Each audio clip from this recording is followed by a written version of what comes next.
Mi smo bili skoro 8 meseci u pat poziciji. Ni vlada nije bila sigurna kako će da reši ovaj pravni problem. I napokon, pre mesec dana se našao model rešavanja koji se završava u pravnom smislu do kraja ove kalendarske godine. Šta to praktično znači? Vlada je morala da nađe pravni osnov, da nas svrsta u sva ona preduzeća koja država rešava kroz socijalne programe na taj način što će prvo na sednici vlade biti donešena preporuka da Srbijagas kao vlasnik prenese 100% svojih akcija u vlasništvu države bez naknade. Drugi korak je bio da Srbijagas na svom nadzornom odboru se saglasi i donese odluku da se ovlasti generalni direktor da potpiše takav ugovor. Treći korak je sednica vlade gde se donosi odluka o tome i četvrti, poslednji korak je raspisanje javnog poziva za prodaju te državne imovine, koja je bez naknade da se prenosi državi i država postaje vlasnik. To je pravni osnov da se uđe u realizaciju socijalnog programa.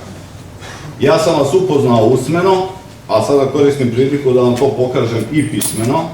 Dakle, ja u ruci imam, to sam pokazao i jednom i drugom predsedniku sindikata.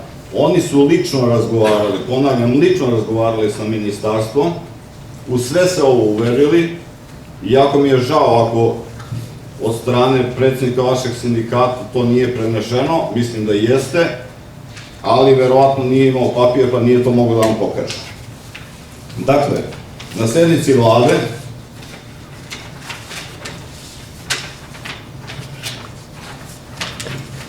koja je održana 22. novembra, donet je zaključak gde se preporučuje javnom preduzeću Srbijagas to što sam rekao. U potpisu predsednik vlade Aleksandar Vučić.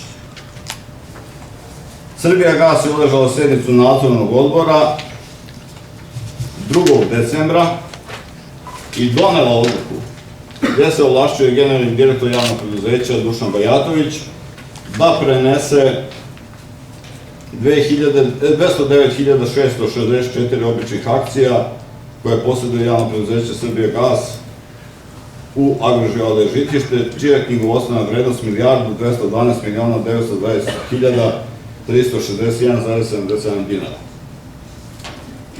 Očekujemo, tako mi i Jovica Katić juče potvrdila, on juče imao najsvežiji razgovor sa ženom koja je iz Ministarstva privrede zadužena za ovo pitanje, da će, pošto moraju svi odbori da se izjasne i ministarstvo, da su skoro svi izjasnili, čeka se još izjašnjavanje Ministarstva finansije i poljoprivrede, da će na sledećoj sednici vlade biti donešena odluka, a samim tim na sledećoj sednici i odluka o javnom pozivu.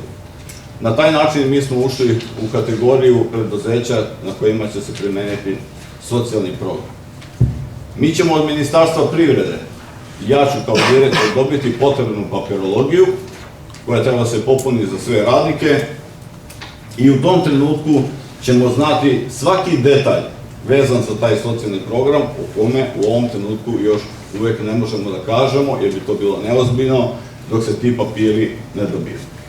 Tog dana kad dobijem papire i tog dana kada u tim papirima bude jasno pisalo šta se sve sprovodi prema radnicima Agroživa u pogledu socijalnog programa, ja ću obavestiti predsednika Skupštine, predsednika opštine, zamoliti da se sastane radna grupa i da se pripremi informacija s kojom će se izaći na Skupštinu opštine.